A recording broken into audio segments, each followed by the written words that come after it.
may good news po tayo. Umaksyon agad ang Supreme Court matapos magyayaw-yaw kahapon si Tamba at nag-file po ng motion for reconsideration itong House of Representatives. Kaugnay po dyan sa naging desisyon na unconstitutional ang impeachment complaint kay VP Sara Duterte. At hindi lang yan ha, itong si Larry Gadon, si Akbayan Representative Percy Sendanya at si Richard Hidarian binigyan ng 10 araw ng Korte Suprema para tumugon sa kasong indirect contempt na isinampa laban sa kanila. Naku, good luck sa inyo.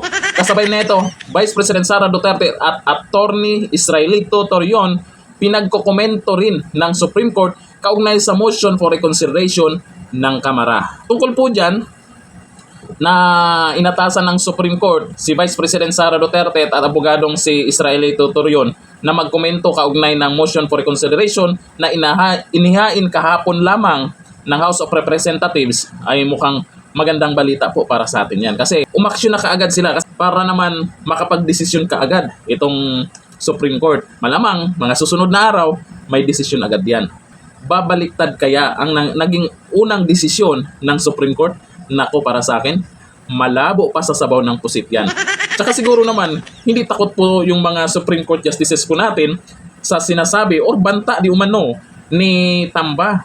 Kung sinunod lang naman nila kung ano yung nasa batas, di bali na may iilan na mag-iiyakan dyan, dapat masunod yung tama. Sa Senado naman, may mangyayaring botohan, pero alam na natin kung sino yung lamang. Sure bull yan. Dismiss na naman.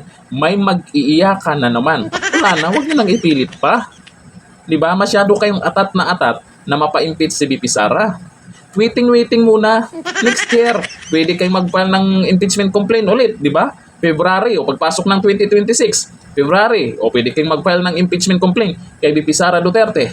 Yun nga lang, yung complaint na yan ay mukhang panis na pagdating ng 2026 yan. Wala na bang ibang paraan para makuha nyo ang 2028 election? Kinakabahan kayo.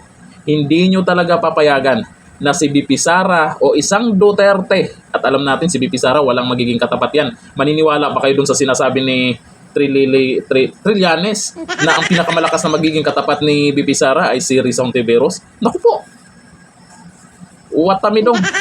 Wala. Kaya ito nga yung ginagawa ninyo, di ba? Gusto nyo mapa-impeach si VP Sara kasi hindi nyo kaya. Pero itong mga nagyayaw-yaw, Larry Gadon, good luck. Itong si Representative Akbayan, Representative Percy, good luck.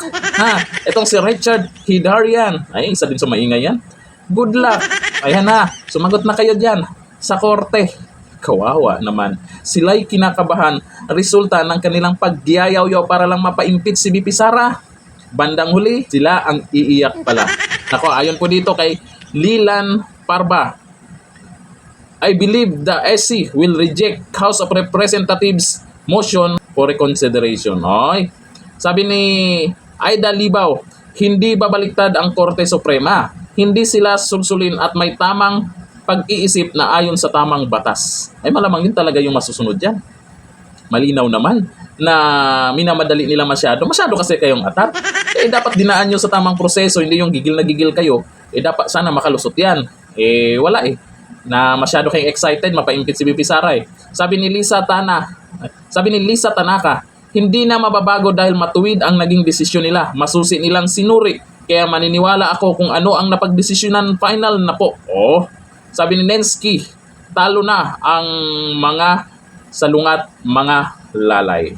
Talo na sila nitong una, pero hindi pa rin matanggap nila. Kaya may nagyayaw-yaw. Ayun, nakasuhan po ng indirect contempt at mayroon pang itong House of Representatives ay may motion for reconsideration, pero titingnan po natin kung papabor sa kanila.